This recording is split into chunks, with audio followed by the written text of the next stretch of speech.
ชื่อกันนะครับนันทพัฒน์ประชาภิวัฒน์นะครับก็เป็น CEO Co-founder ใน Meta บริษัทเราเป็นเทคคอมพานีที่ทำเรื่องBig Data Platform ให้กับองค์กรหลากหลายแห่งนะครับไม่ว่าจะเป็นกลุ่มธนาคารกลุ่มโทรคมนาคมหรือว่าพักหลังก็จะเป็นกลุ่ม manufacturing โรงงานเนาะหรือจะเป็นแม้กระทั่ง healthcare group หรือ insurance ต่างๆจุดเริ่มต้นจริงๆแล้วเนี่ยเราเริ่มจากเป็นกลุ่มพนักงานแผนกหนึ่งใน Jabil คือ1 Data เนี่ยมันสำคัญมากนะครับ10 กว่าปีที่แล้วเนี่ยเราเจอกับ Data ขนาดหลักเทราไบต์หลักเพตตาไบต์ลูกค้าเนี่ยเขาต้องเอาข้อมูลกลุ่มพวกนี้มาใช้งานในการทำอะไรสักเรื่องหนึ่งตัดสินใจด้านธุรกิจวิเคราะห์การตลาดการผลิตต่างๆแต่ปัญหาคือเขาใช้ Data พวกนี้ยากมากเราคิดว่ามันมีแกปทำให้เราทำ Red Data ขึ้นมาสิ่งหนึ่งที่ลูกค้าเขามองก็คือถ้าเขาอยากจะคุยกับ Product จริงๆอ่ะเจ้าของ Product เขาอยากจะฟีดแบ็กเขาอยากจะ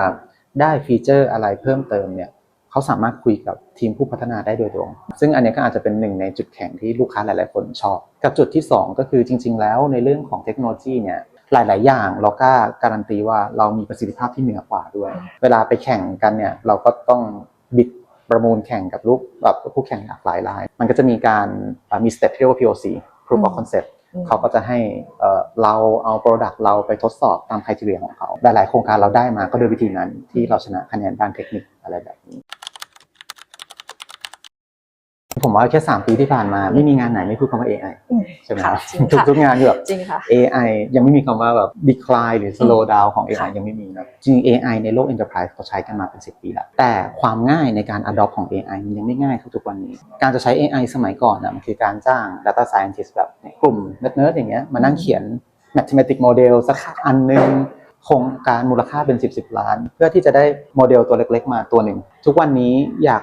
ลอง AI ง่ายๆถาม ChatGPT ก็ได้ถาม Gemini ก็ได้โมเดลฟรีให้ใช้เต็มไปหมดจากเดิมที่ AI ใช้ได้แค่บางกลุ่มบางหัวข้อตอนนี้มันแทบจะแบบจิ้มไปเรื่องไหนก็ใช้ AI ได้ผมคิดว่ามันทำให้ภาคธุรกิจเนี่ยตื่นตัวมากๆในการที่จะ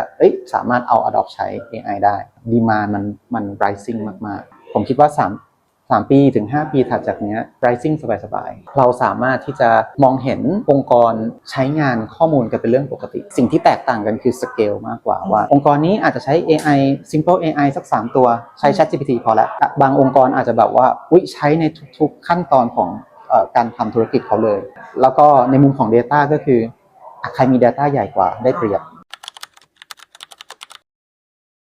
จากประสบการณ์ที่เห็นมาครับ2 ข้อแล้วกันอันแรกเลยคือโจทย์ในการใช้งานมันต้องชัดธุรกิจเนี้ยต้องการจะใช้งานเรื่องอะไรลดค่าใช้จ่าย improve revenue หาตลาดใหม่หา customer กลุ่มใหม่ปักตรงนั้นมาเนี่ยแล้วพอ top down ลงมาเราจะเห็นว่าเราต้องทำอะไรบ้างข้อที่2ทำ parallel ได้คือการวางรากฐานข้อมูลที่ดีมีข้อมูลเยอะเตรียมไปแล้วใช่แต่ถ้าข้อมูลมันผิดนะฮะรวมถึง type ของข้อมูลที่ถ้าเราเก็บมาได้เนี่ยอาจจะไม่ได้ต้องเก็บใน proper format ตั้งแต่แรกก็ได้แต่อย่างน้อยเรามีวิธีการเก็บเราเก็บได้ว่าคนนี้คือใครเราเก็บว่าลูกค้าซื้อของอะไรหลังบ้านเราเก็บว่าเราผลิตอะไรไปบ้างผมว่าอันนี้คือรากฐานที่สำคัญเนี่ยที่เขาเรียก data foundation เป็นสิ่งที่เราอยากให้เป็นดีกว่า1เรายึดผลลัพธ์หลักเราจะไม่ได้ยึดเรื่องของเอา process นำหรือเอาขั้นตอนนำยังไงก็ได้ให้ได้ผลลัพธ์เราอยู่ในสเตจขององค์กรที่จะต้องโตให้เร็วที่สุดถ้าจำเป็นจะต้องมีพาร์ทไหนจะต้องมี process อะไรจะต้องมีstructure team แบบไหนจะต้องมีโลไหนเข้ามาเราค่อยเติมเข้ามาบ่นกันได้แชร์กันได้ทำงานกันได้ก็คิดว่าเป็น culture ที่ผมอยากให้เป็นแล้วก็คิดว่าตอนนี้เป็นแบบนั้นอยู่สาย Data เนี่ยผมคิดว่ามันมีทั้งดีมานด์แล้วมันก็มีการแข่งขันกันด้วยดีมานด์ผมอยากแชร์ว่าทุกวันนี้การรับพนักงานเราหรือแม้กระทั่งคู่แข่งเราที่เราเจอเนี่ยมันไม่ได้แบบสมัยก่อนนะครับที่สมมติเรารับ Data Scientist เนี่ยมันคือต้องจบComputer Science หรือ Mathematics หรืออะไรเดี๋ยวนี้หมอก็เป็น Data Science ได้ประกันภัยก็มาเป็น Data Science ได้ Short Course เต็มไปหมดคุณภาพไม่ได้แตกต่างกันอยากจะฝากว่าโลกปัจจุบันน่ะมันไม่ได้มีstrict boundary ขนาดนั้นแล้วในแง่ของสายอาชีพใครๆก็สามารถมาทำงานสาย Data ได้สาย Data ก็ไปทำอะไรก็ได้ผมคิดว่าสิ่งที่อยากจะฝากไว้มันน่าจะเป็นเรื่องของสกิลอื่นๆที่ไม่ใช่ hard skill ของสาย Data มากกว่า hard skill มันเป็น fundamental ไปแล้วแต่สิ่งอื่นๆที่ต้องมีเช่นอะไรเช่น critical thinking เราตั้งคำถามเป็นไหมว่าเราควรจะเริ่มจากอะไรแล้วอนาคตข้างหน้า ด้วยสปีดของ AI ในปัจจุบันน่ะเทคโนโลยีใหม่ๆมันจะเกิดขึ้นมาเร็วมากสิ่งที่เราเรียนรู้ในรั้วมหาลัยมันอาจจะไม่ได้สามารถเอามาใช้ได้แล้วตอนทำงานจริงแต่ critical thinking เนี่ยมันจะเป็นสิ่งที่ติดตัวเขาไปตลอดอันนี้คือสาย data ที่อยากจะแนะนำสาย entrepreneur สมมติแฟกเตอร์แรกถ้าต้องการเพิ่มเงินระยะสั้น startup อาจจะไม่ใช่คำตอบ startup คือเกมยาวมากๆเพราะบางครั้งเราต้องละทิ้งสิ่งที่ดีเพื่อสิ่งที่ดีกว่าถ้าอยาก short term ได้เงินเร็วรวยเร็วแค่เก่งเนี่ยรวยได้ทุกทางดังนั้นถ้าจะแชร์ในขาเนี่ยถ้าตอบตัวเองได้แล้วว่าเป็น entrepreneur ก็จะแชร์ว่าลุยเลย